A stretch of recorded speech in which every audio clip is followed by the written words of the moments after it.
Hello. Welcome back to our channel. It is foster care question of the day. Here we go. All right, so today's topic, we are going to be talking about foster care visitations. Visitations. We've had a ton of you guys interested to know, what does a visitation look like? What does it look like? Something I was surprised to find out through TikTok and Instagram is that people didn't realize that every child has the opportunity to have a visit within the first week of coming into care. Yep.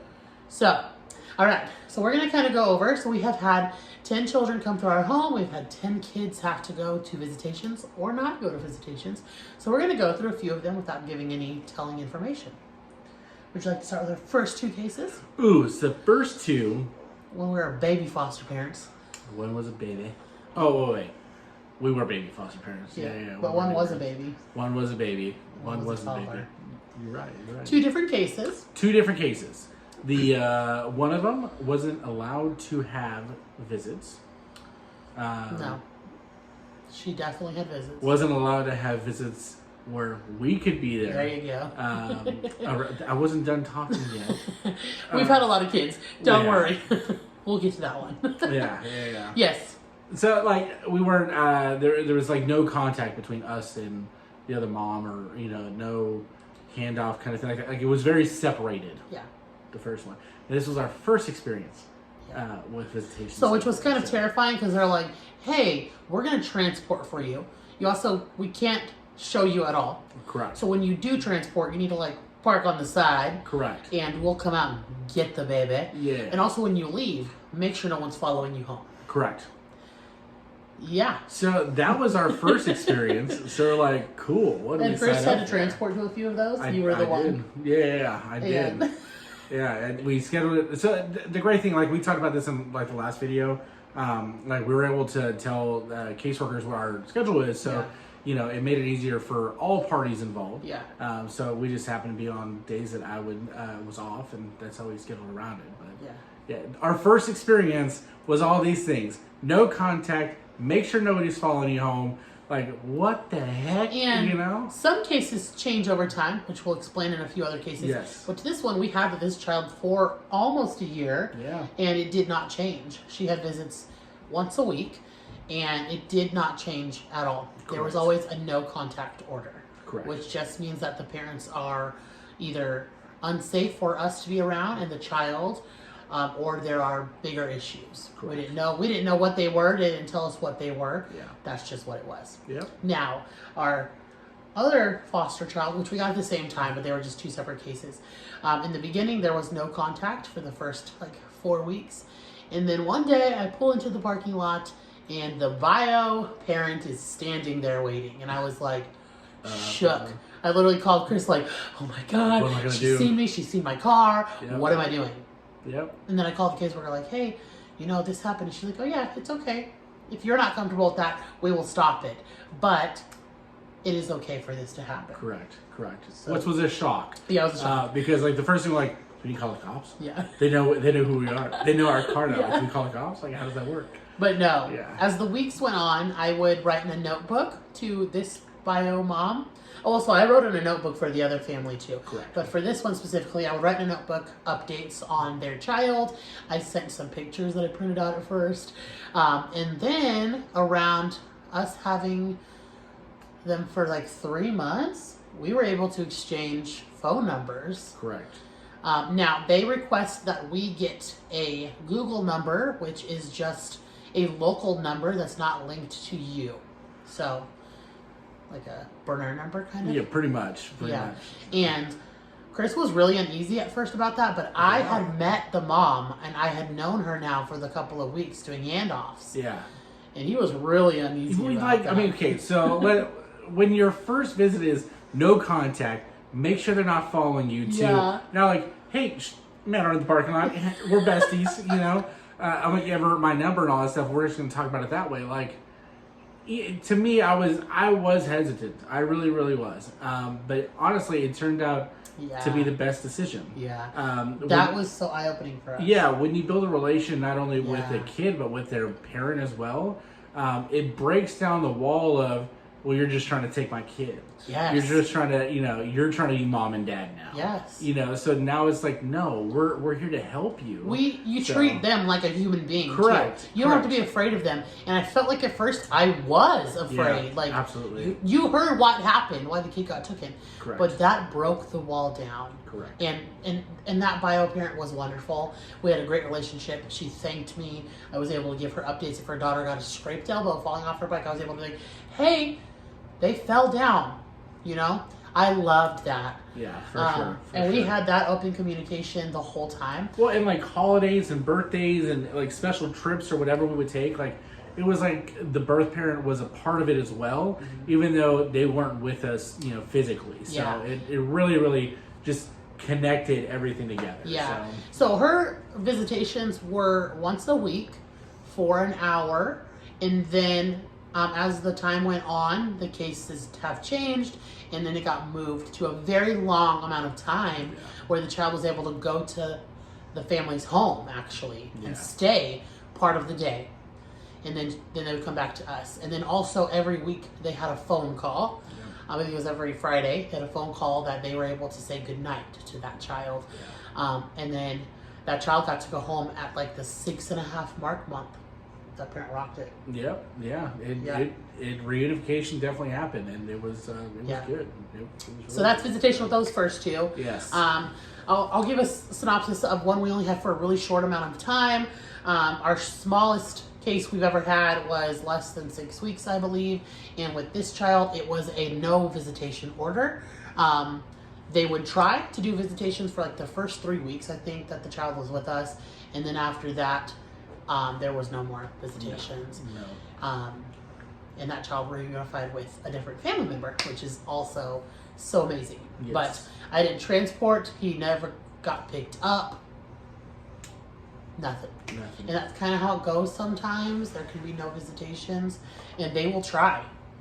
CPS is really urging for parents to be involved in their child's life, and they will try. And they tried every week, and it was always, hey, there's no visit today. Yep, not happening. And then, so that was that one. And then we had a weird little year. Yeah, when the vid was around. When COVID hit. Which was crazy. So we got the next two when everything shut down because of COVID. Literally it shut down, and we got these two. Yeah. So their visits, they didn't have visits because everything was shut down. CPS offices were shut down. And it was weird at first. Yeah. Because CPS didn't know how they were going to do it. Correct. So the first couple months, there weren't any visits. No Like visits. Nobody knew what was going to happen, and then Zoom came out. Yep. And we just had visits through Zoom, and that looked. I have shared that. Yeah. About how that kind of looked. Correct. And so it was a weird transition from not leaving to go do something or go do the visit to just being at the table or being in the playroom and following around with your phone for an hour to 2 hours. And they're little, so it's hard. Look at a little Johnny play. Yeah. How do you do a visit like that? And it's so hard to bond with the family. They couldn't smell their kids for almost like 8 months. Yeah, it was a long time before. I'm not sure if that's right, but that's kind of what I'm thinking. It was a very long time. It was more than 6 months. Yeah, I'd say just over 6 months of Zoom. Yeah. And then when the visits actually in person it transitioned to every 2 weeks. Correct. Which that's common too. It was 1 week Zoom, 1 week visit. Yeah. 1 week Zoom, 1 week visit. And then the last 6 weeks before reunification, it was weekly. Yeah. Which was awesome. Yeah. And that was our transition. That was it. Yep. A 2-hour visit weekly. That was insane. And for that case, I did transport. And when I did have to transport, I had to drive over an hour. Yes. So you do not always have to transport. I should say this. I am a stay-at-home mom, and they do look for that if you're a stay-at-home parent, because you are able to. You are not providing for this kid. That means helping transport sometimes. Yeah. And if you can't, like if a day doesn't work out, they definitely will. You just have to speak up right away. I have spoken up, and I've had people transport Cindy's for us. Not quiet. No. I'm very respectful to CPS workers because, man, their job is hard. Yes. But I will throw dates out like, hey, you know what? He's off on Tuesday, so can we work around not having a visit on Tuesdays? I can do any other day. And it's kind of worked out. Absolutely. All right. Do we have anything different from our next ones? No, I mean, next ones are just, it's a visit. But, I mean, I think the main thing is not every case has the same schedule or same visit rotation or whatever it is. You know, Yeah. every Yeah. case is different. They're not local. They're I would say our last 4 have all had a visit once a week for 1 hour. yeah. And you're going to a CPS office to Yeah. have the visits. Yeah. You know?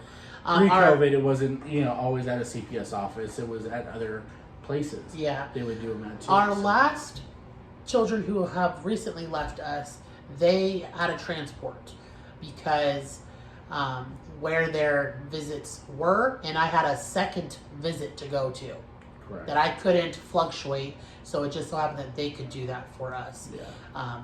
But yeah, all of them now are 1 hour a week. That's it.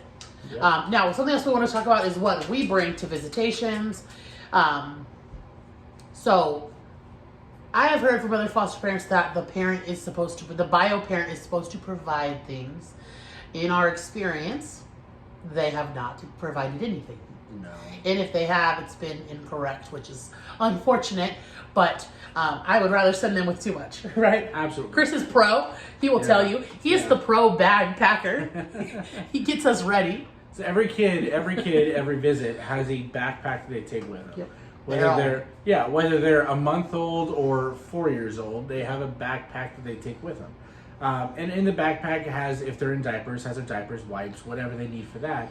But it also has a toy. It also has a change of clothes. It also has snacks in a bag. Their water bottle or a bottle, Formula. whatever. Yeah, whatever they need that they would typically have here in a 2-hour visit, we're going to make sure that they go with it too. Yep. But like Cindy said, the parents are supposed to provide snacks and something to do in that time period. But in the case that it doesn't happen, we always have the fallback.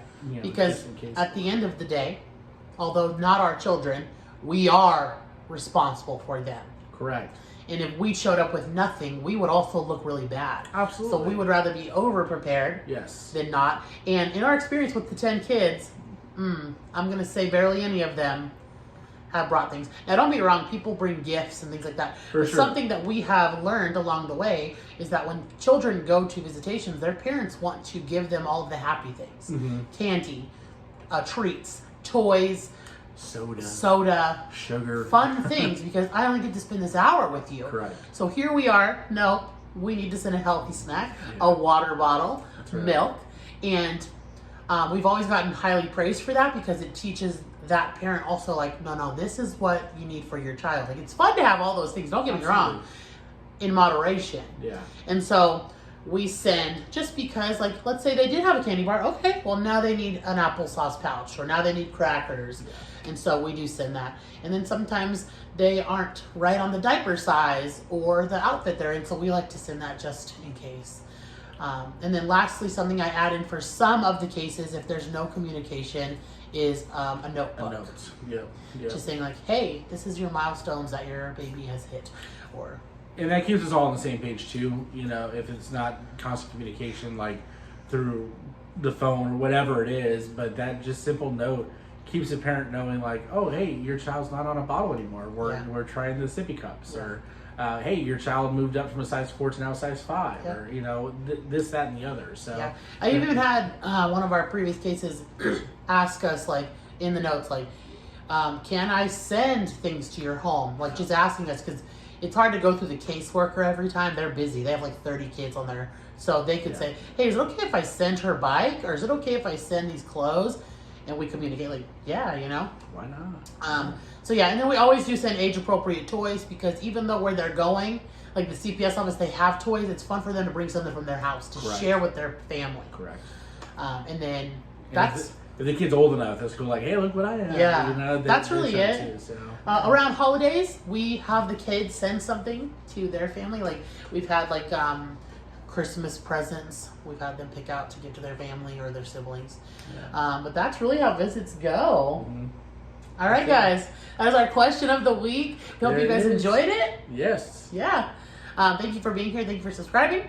Like, comment, subscribe. Bye, guys. Bye.